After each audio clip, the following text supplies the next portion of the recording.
نبی کریم صلی اللہ علیہ وسلم کا جب اس ظاہری دنیا سے پردہ فرمانے کا وقت آیا، اس وقت آپ نبی کریم صلی اللہ علیہ وسلم کو شدید بخار تھا۔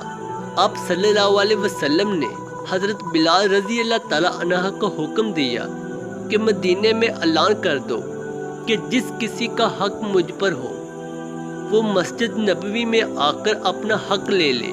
جب مدینے کے لوگوں نے یہ اعلان سنا تو آنکھوں میں آنسو آ گئے اور مدینے میں کہرام مچ گیا۔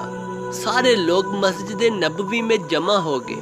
صحابہ اکرام رضوان اللہ کی آنکھوں میں آنسو تھے، دل بے چین و بے قرار تھا۔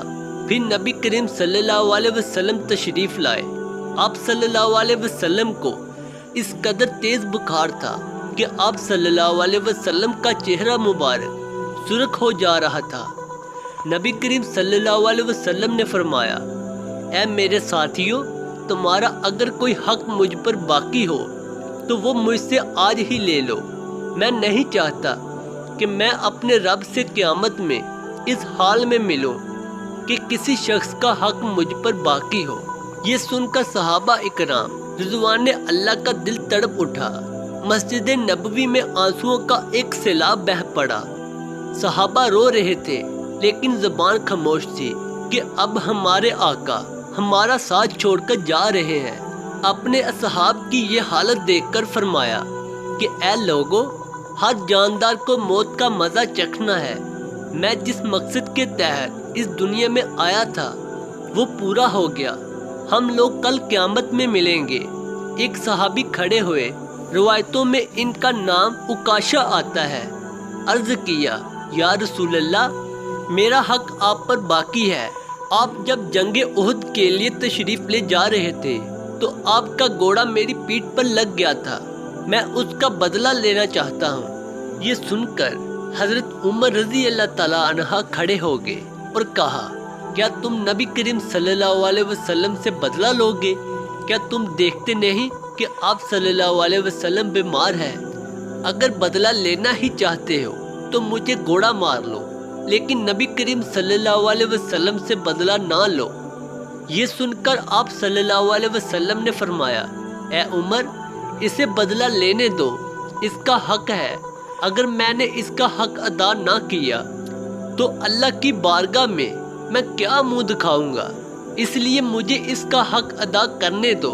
آپ صلی اللہ علیہ وسلم نے گھوڑا منگوایا اور حضرت عکاشہ کو دیا اور کہا کہ تم مجھے گھوڑا مار کر اپنا بدلہ لے لو۔ حضرت صحابہ اکرام رضوان اللہ یہ منظر دیکھ کر بے تحاشا رو رہے تھے۔ حضرت عکاشہ نے کہا کہ اے اللہ کے رسول صلی اللہ علیہ وسلم، میری ننگی پیٹھ پر آپ کا گھوڑا لگا تھا۔ یہ سن کر نبی کریم صلی اللہ علیہ وسلم نے اپنا کرتا مبارک اتار دیا اور کہا، لو تم میری پیٹھ پر گھوڑا مار لو۔ حضرت عکاشہ نے جب حضور صلی اللہ علیہ وسلم کی پیٹھ مبارک کو دیکھا تو گھوڑا چھوڑ جلدی سے آپ صلی اللہ علیہ وسلم کی پیٹھ مبارک کو چوم لیا اور کہا، یا رسول اللہ، میری کیا مجال کہ میں آپ کو گھوڑا ماروں؟ میں تو یہ چاہتا تھا کہ آپ کی مبارک پیٹھ پر لگی مہر نبوت کو چوم کر جنت کا حقدار بن جاؤں۔ یہ سن کر آپ صلی اللہ علیہ وسلم مسکرائے اور فرمایا، تم نے جنت واجب کر لی۔ اے ہمارے پروردگار، ہم اپنی زندگیاں تیرے پیارے حبیب پاک صلی اللہ علیہ وسلم کے بتائے ہوئے طریقوں کے مطابق نہیں گزار سکے۔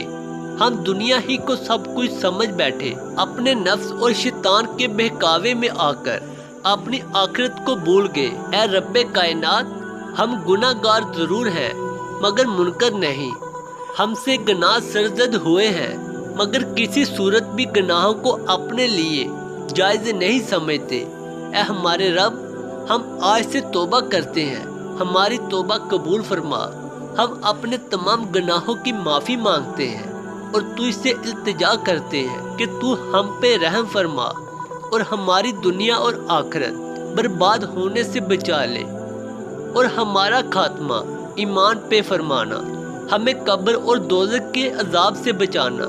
بے شک تو ہر چیز پر قادر ہے اور سب سے بڑھ کر رحم فرمانے والا، مہربان ہے۔